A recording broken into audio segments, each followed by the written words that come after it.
When you have to have students submit assignments, there's a couple of ways that you can do that. One, you can use the assignment activity within Moodle to have students either do an online only text submission for, say, a weekly reflection or something like that, or you could have them upload a file or both. And another alternative would be to use Google Forms to create a form where students can do a submission as well. And this might be handy if they're turning in something that is a larger file size, maybe like a video file or something like that. So I'm going to kind of show all of the ways to do this. I'm going to go into a teacher course in my Moodle. I'm going to turn my editing on and then go to a topic where I want to add an assignment. So I'm going to go down into my topic, click add an activity or resource, and the assignment is the very first thing. The assignment activity module enables a teacher to communicate a task, collect work, provide grades, and give students feedback, because you can actually put rubrics on your assignments as well. So the assignment tool is actually pretty robust. The grading feature works really nicely, but only when students turn in a PDF. Sometimes when they're turning in like pages or numbers, iWorks documents, you do have to kind of download those files, so it's not as clean. But if students submit a PDF, the grading feature is actually pretty nice. Okay, so I am going to show you what this looks like. To add an assignment, you have to give the assignment a name. I'm just going to put really general stuff in here. The description is where you would provide instructions for the assignment.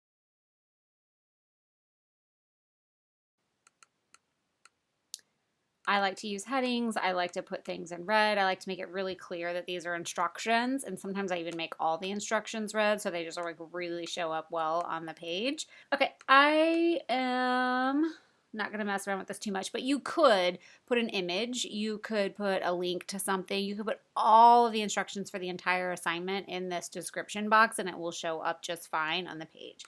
I like to also hit return a couple of times to put a little bit of white space between my instructions and the end because it just looks better whenever the students see it. You can actually upload a file too if you had a resource for them, a rubric or something you wanted to upload here, but you can also add rubrics another way. You can set the availability, cutoff date, all this kind of stuff, right? Okay, when you get down to submission type, this is where you can choose what the students turn in. So if you want them to upload something from their computer, you want to choose file submission. If you want students to just type text and that's it, and you don't care if it's in an actual document, then you can take off the file submission and just do online text. You can also do both. You might do both if you're having students submit like a presentation, but you also want them to type a reflection that's separate from the presentation. So that could be a way that you might use both. When I have students giving me things that are in Google Drive, sometimes I'll have them just do the online text and give me the link to their document in there. So there's all ways that you can do this, okay? You can set word limits. You can set a maximum upload file. So I'm just going to say 1 or 2 for this assignment.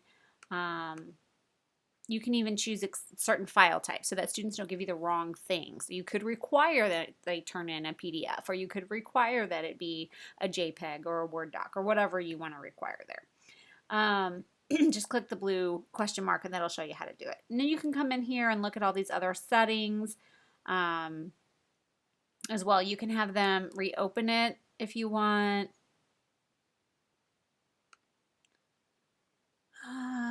There's notifications. You can get notified whenever there's late submissions. You can restrict the access to a certain date, or maybe they have to complete something before they're allowed to submit this assignment. And you can also, if you have activity completion turned on in your course settings, you can also set this to where the students must submit the activity to complete it. So that's an option as well. So I'm going to go ahead and hit save and display just to show you what this looks like. So you can see that it says week 2 assignment, and then there's the stuff, right? Okay, if I did want to put a rubric on this assignment, then I need to click on the gear and I need to go to what's called advanced grading. And the advanced grading is where you can add a rubric. The rubric is really nice. It's an easy tool to use. You can set all your different criteria and point values, and you can even have different point values for different types of criteria. And then it leaves a little box for you to put a comment. So the grading feature with a rubric is pretty nice. So that's under the click the gear and go to advanced grading, and that's how you set up a rubric. Okay, I'm going to go back out to this course now as a student and take a look at what I can see from a student view. So now I've got, oh, I don't see it because it's not it's hidden. I'll move this up here. Moving it. There it goes. What do we do? Wait, it didn't move. Grab it. Move it. Come on, go. Do the thing. Show. Okay. Now, if I go back as a student, I should refresh my page. There it is. Okay, so I got this week 2 assignment. When I click on that, I can see the instructions at the top, and then there's a place for me to add my submission. So if I have an online text box, I can type into it. It's the same editors the teacher sees when they create things, or I can actually upload a file. So I can do one or the other here. Okay. I'm just going to do a sample.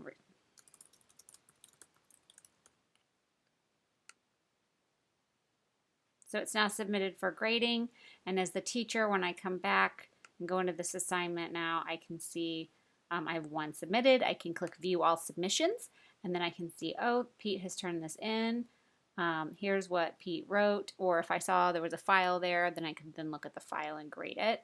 If I click Grade, my grading,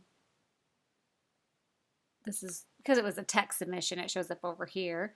And it also creates a PDF of it, and then you can give it a grade. You can mark it up. There's a bunch of little tools. I would just play with all those and see what they do. If you were using a rubric, the rubric would show up over here on the right, and you could just click through the rubric, and it would assign the point values that way. And just save. Okay, so that is one way to add an assignment, and that is an activity within a Moodle. But you may have a situation where you want students to turn something in, maybe a video file or something that's larger, and you got to have another way to do that. So I wanted to show you how you could create a Google form. So I'm going to do this fairly quickly here. I'm just going to go to Forms. I'm going to do a blank.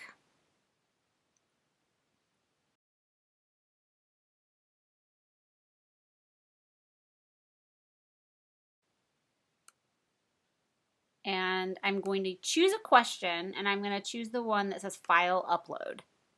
It lets respondents upload files to Drive. I'm going to click Continue. I set it to the max, like to 10 gigabytes as a file size, and it says you can't exceed this, so I just click Change. I always collect email, and I just change this and then hit Save. Okay, so now I've got plenty of file size. The students can upload something that is 10 gigabytes at the max, so that should pretty much take care of a video. And there's my form. Okay, so I'm going to take a look at what this looks like. I always look at it. So there's a place for them to put their name, and then there's a place for them to add their file. Okay, so there's my form. So now I am going to go to click Send, and I'm going to get the link. I'm going to copy that link. And now I'm going to go back to Moodle and add an activity. And this time when I add it, I'm just going to add it as a URL because it is just a Google form link. So I'm going to put submit, I'm going to turn in video here. Paste in my URL. Do not indicate.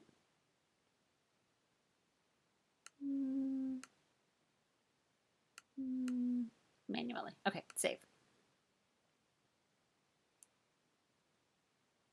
So let's see what this looks like. As Pete,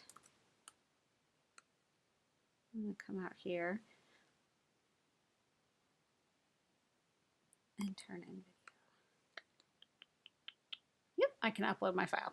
So now, here's why that works really cool. So this submit video reflection form, if I go back to my Google Drive and I look for that folder,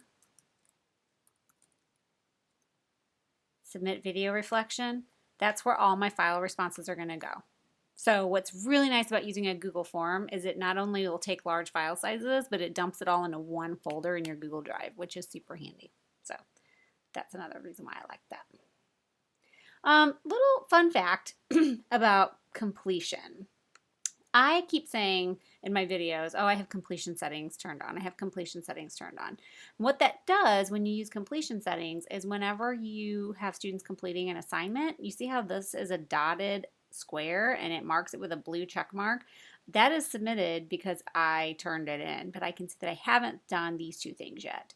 This box is a solid square and I can actually check it off myself. So it helps me, the student, if it's manual tracking, as the student I can mark whether or not I've done it.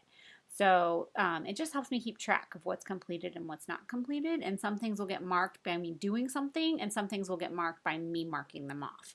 So completion setting is kind of nice. If you haven't turned that on in your course yet, you would go up to your gear at the top and go to Edit Settings, expand all, and down here where it says completion tracking, you can set that to yes if it is set to no. But then you have to make sure that you're only turning it on for the things that make sense. Like if you add a label, you don't want to do completion tracking for a label. But if you have an assignment, you probably do want to turn your completion settings on for that.